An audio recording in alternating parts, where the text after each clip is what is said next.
The story of Slenderman is one of the most famous creepypastas ever created, a digital urban legend that blurred the line between fiction and reality in a way that terrified the internet. Today, we're diving into who Slenderman is, where he came from, and why his story has captivated and horrified people around the world. Slenderman is often described as a tall, impossibly thin humanoid figure with unnaturally long arms, a featureless pale face, and a black suit. His height is usually said to be between 7 and 9 feet tall, and his limbs stretch far beyond human proportions. Sometimes he's depicted with tentacle-like appendages sprouting from his back, allowing him to grab, trap, or ensnare his victims. His face is completely blank. No eyes, no mouth, no expression. This blankness is part of what makes him so disturbing, because the human brain instinctively looks for emotion and intent in faces, and when none is found, it sparks pure unease. The Slenderman mythos started in June of 2009 on the forum Something Awful.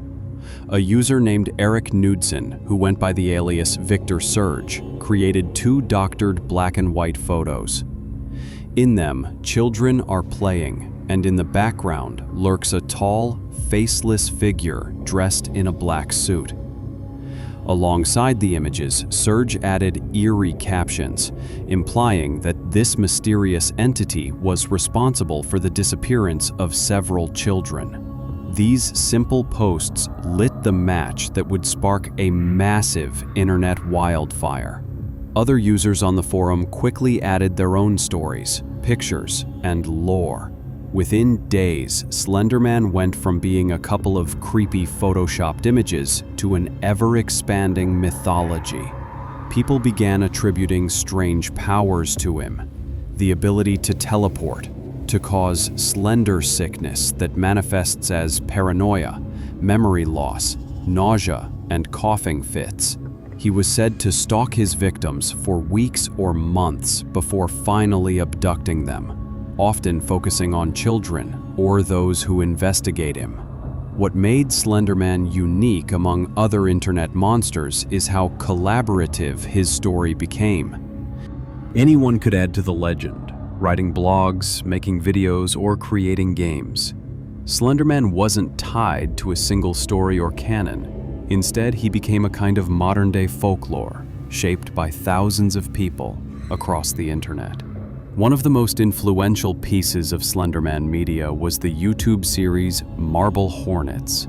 Launched in 2009, this web series followed a film student named Jay, who discovered unsettling tapes from a classmate's abandoned movie project.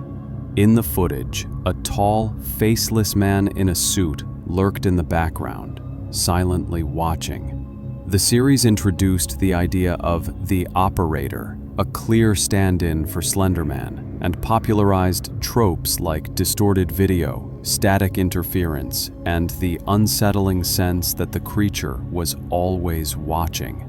Marble Hornets became a cult sensation, inspiring countless other web series and helping solidify Slenderman as an internet horror icon.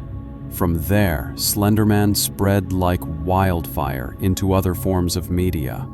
Indie video games like Slender the 8 Pages exploded in popularity in 2012, especially among YouTubers and streamers who recorded themselves screaming in terror as they tried to collect 8 notes scattered through a dark forest while avoiding Slenderman's gaze. The success of that game led to sequels, adaptations, and countless fan-made versions. Slenderman had become more than a meme or creepypasta. He had entered mainstream culture. But unlike classic horror villains like Freddy Krueger or Jason Voorhees, Slenderman's power lies in ambiguity. He has no definitive backstory, no singular motivation. Is he an ancient creature? A modern monster born of the internet? A supernatural predator feeding on fear? The lack of clear explanation allows people to project their own fears onto him. This mystery makes him all the more terrifying because he feels unknowable, unstoppable, and ever-present. Slenderman is often connected with the woods or abandoned locations, places that naturally evoke isolation and fear. He doesn't need to chase his victims. Instead, he appears in the distance, closer and closer each time you see him, until there's nowhere left to run. He's a predator who feeds on paranoia, slowly breaking down his target's mind until escape feels impossible. As his legend grew, people began reporting real-life experiences with Slenderman. Of course, these were not verifiable encounters, but the stories spread quickly online. Strange sightings in the woods, people claiming to suffer from slender sickness, and children drawing pictures of a tall, faceless man. The myth had grown so powerful that it began bleeding into reality. This blending of fiction and reality reached a dark turning point in 2014 with the infamous Slenderman stabbing case. In Wisconsin, two 12-year-old girls lured a classmate into the woods and stabbed her 19 times.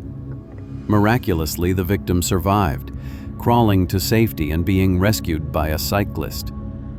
When questioned, the attackers said they did it to appease Slenderman, believing that by killing their friend they could become his proxies and live in his mansion in the forest.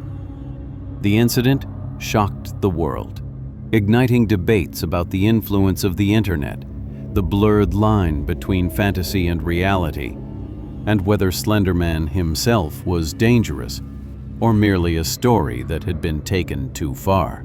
After the stabbing, Slenderman was thrust into mainstream news coverage, and for many people outside the internet horror community, it was their first time hearing about him. Parents panicked, media outlets sensationalized the story, and Slenderman went from being an internet legend to a household name.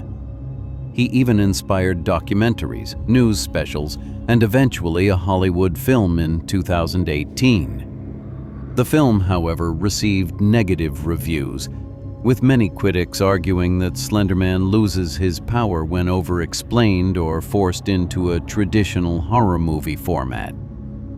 And in a way, that makes sense. The fear of Slenderman comes from not fully understanding him, from the mystery and vagueness of his presence. When he's pinned down into a clear plot, he becomes less terrifying. Despite the controversies and the decline in mainstream popularity, Slenderman remains a core part of internet horror culture.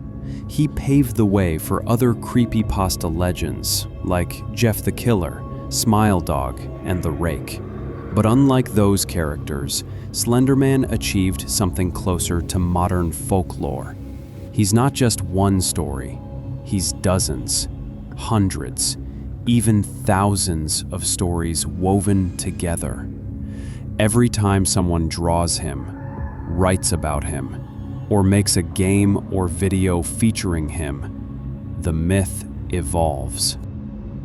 What makes Slenderman especially haunting is how he reflects our digital age. In the past, folklore spread through word of mouth, ghost stories around a campfire, or local legends whispered in small towns. Slenderman was born and raised entirely online, shared across forums, YouTube videos, and creepypasta sites. He is the perfect monster for the internet era. Faceless, adaptable, impossible to pin down, and everywhere at once. Psychologists have even studied why Slenderman resonates so deeply with people. One theory is that he represents the fear of the unknown and the anxiety of surveillance. He's always watching, always lurking, yet we can never know what he wants. Others argue that he embodies childhood fears of the man in the woods, or the idea of predators hiding in plain sight. His facelessness may also trigger an evolutionary response, because humans are wired to seek out faces and expressions. When those cues are missing, our brains interpret it as threatening. Another aspect of Slenderman's terror is how he targets the vulnerable, especially children. The idea of a supernatural figure that can lure children away from safety taps into primal fears shared by parents and societies throughout history. In many ways, Slenderman is just a modern retelling of older myths about shadowy figures, forest spirits, or boogeymen who prey on the innocent. The collaborative nature of his myth also adds to the fear. With so many variations of Slenderman, there's no single way to define or defeat him. In some stories, he abducts children outright. In others, he manipulates people into doing his bidding. Sometimes he stalks for months without striking. This uncertainty makes him adaptable to any horror scenario. Slenderman also became a mirror for the internet itself. Vast, faceless, overwhelming, and filled with both creativity and danger. His rise shows how quickly ideas can spread and mutate online, becoming larger than any one person could control. What started as a simple Photoshop challenge turned into a phenomenon, with games, shows, and even real-world crimes attached to it. Even today, the image of Slenderman, tall, faceless, and lurking in the distance, remains one of the most iconic figures in horror. He has been parodied, referenced, and feared across countless platforms. But at his core, he is still what he always was, an idea born from the internet, fueled by imagination, and given power by those who believe in him, even for just a moment. Slenderman teaches us something important about storytelling in the digital age. Horror doesn't always come from the monster itself. It comes from the way people share the story, add to it, and spread it. Every photo edited, every video glitch, every whispered story in an online forum keeps the legend alive. The more people talk about Slenderman, the stronger he becomes in our collective imagination. And maybe that's the scariest part. Slenderman doesn't need to be real to haunt us. He lives in our screens, our stories, and our fears. He thrives in the space between truth and fiction, where the line blurs and our imagination fills in the blanks. That's why, even after more than a decade, he hasn't disappeared. He's still out there, watching, waiting, and growing with every retelling. So the next time you're walking alone in the woods or scrolling through the darker corners of the internet, and you think you see something tall and faceless standing in the distance, maybe it's just your imagination. Or maybe the Slenderman has found you.